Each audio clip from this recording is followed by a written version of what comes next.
he liberally conservative or conservatively liberal? This isn't you. Probably depends on how much Nicorette he's chewed. Yeah, I know. From Fox News, the immensely entertaining Tucker Carlson is on the line. What's up, Tuck? How are you? Good morning, gentlemen. We had a swinger. My mind is blown by the conversation I've just been listening to. We were talking about swinger. We don't know a lot about it, but there's a swinger fest that's happening down in Miami here soon, and we had the King of Swing on a couple weeks ago, and he was describing that the hottest new rage amongst the swingers is what they call the chocolate room, and it's where they bring in a bunch of African-American gentlemen, and, well, I think you kind of get it.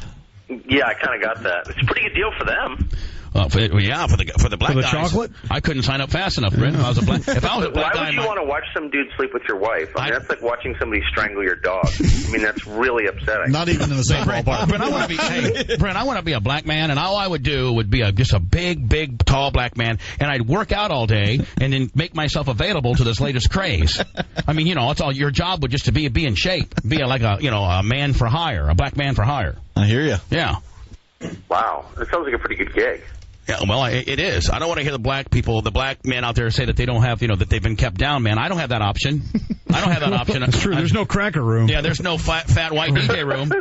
There's no Peckerwood room where you go in and sleep with black ladies? Exactly. There's no reverse chocolate where me and Brent are going to sleep with Rihanna and Shakira. Now, see, I'd be signed up for that. In a minute. I'd even cheat on my wife for that. I'd be like, honey, listen, I know you're going to leave me, but I got a chance to be with Shakira. I really do. So seriously. I'll be all over it. Yeah, exactly.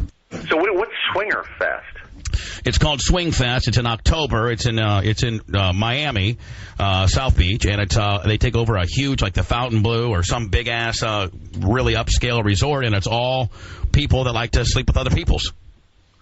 Yeah, but married people who want to, right? With yeah, their wife. No, I mean, I know people who've done that kind of stuff, and I don't think it's good for your marriage. I think it's the kind of thing where your wife's kind of all for it until the next day, at which point she's really mad at you. Well, like I was saying a few minutes ago, how does that drive home go when you're driving home and you're looking down the road and you're driving and all you can remember is the thought of your wife getting it from another man and she's making sounds and stuff that she doesn't make with you. And you're like, oh my God, I mean, that guy was giving her the business and she doesn't make them kind of sounds with me, but did she like it better? Then you just start playing mind games with yourself. Next thing you know, but I don't even think they're mind games. It's totally real. I mean, you've just been cuckolded in public.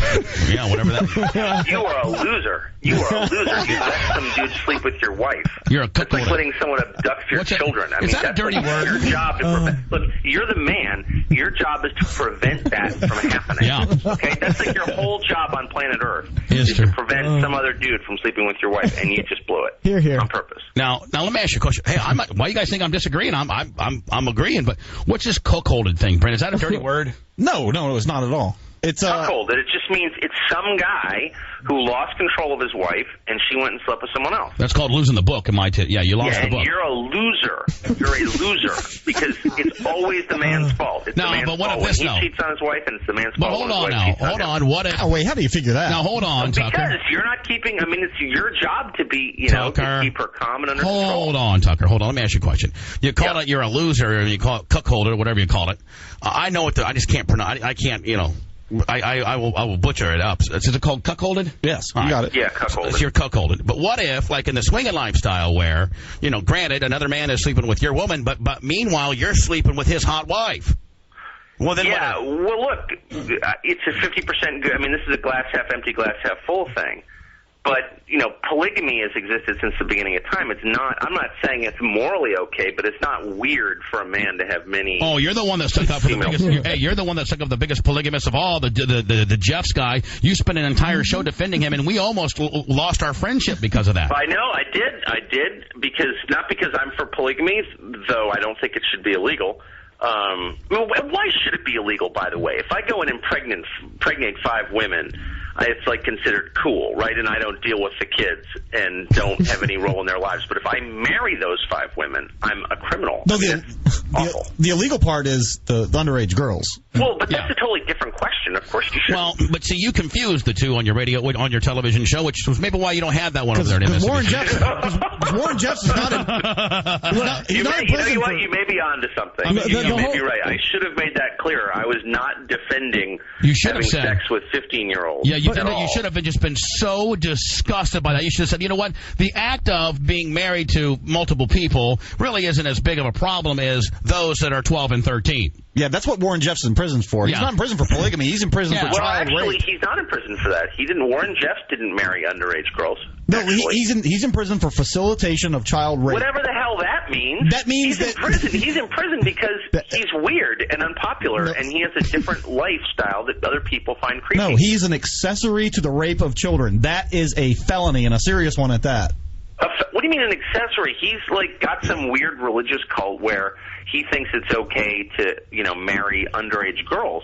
But he didn't do it. Why wouldn't the guy who actually did it, who had sex with an underage girl, he should be the one who's doing life? If I go buy a gun and hand it to you, knowing that you're going to murder somebody, I'm just as guilty as you in the eyes of the law. I totally disagree. Maybe in the eyes of the law you are, but morally you're not. Well, Tucker, last time I checked, you don't make the laws around here, bitch.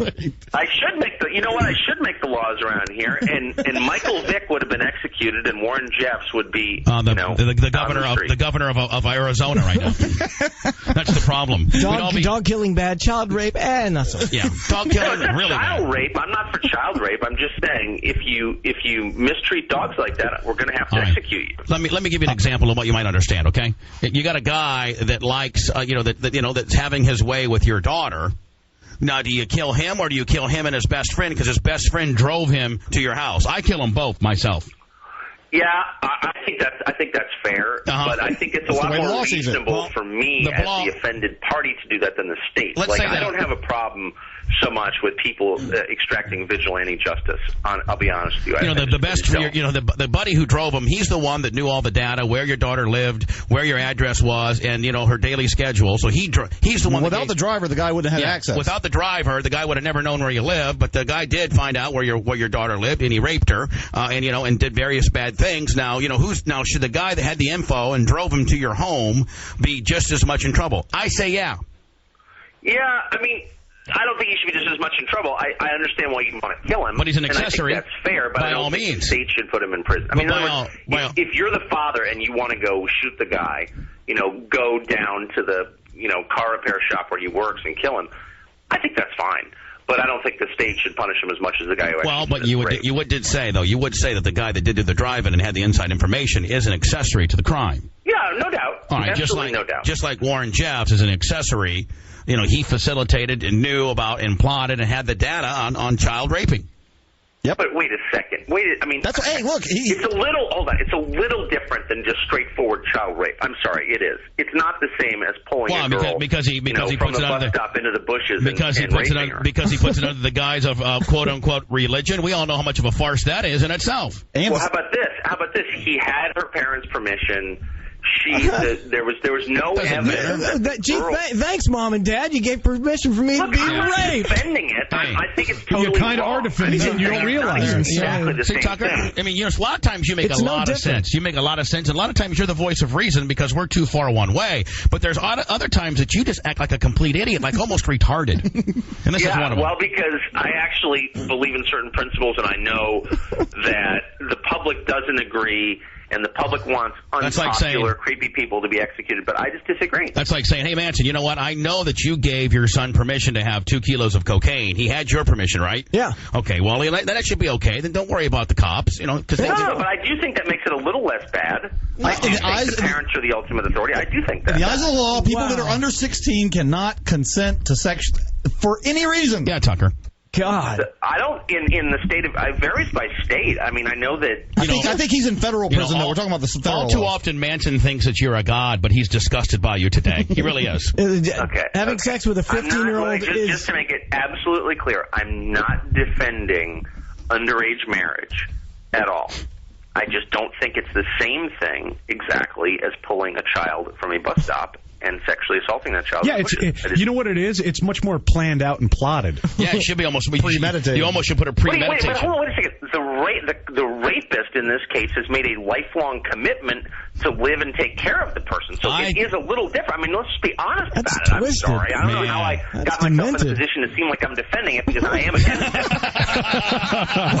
but I just can't stand the hyperbole, and I still think Warren Jeffs should be left alone, and all those polygamists ought to be left alone. He's going to be in federal prison for quite a few years. Let me just ask a question. This is an open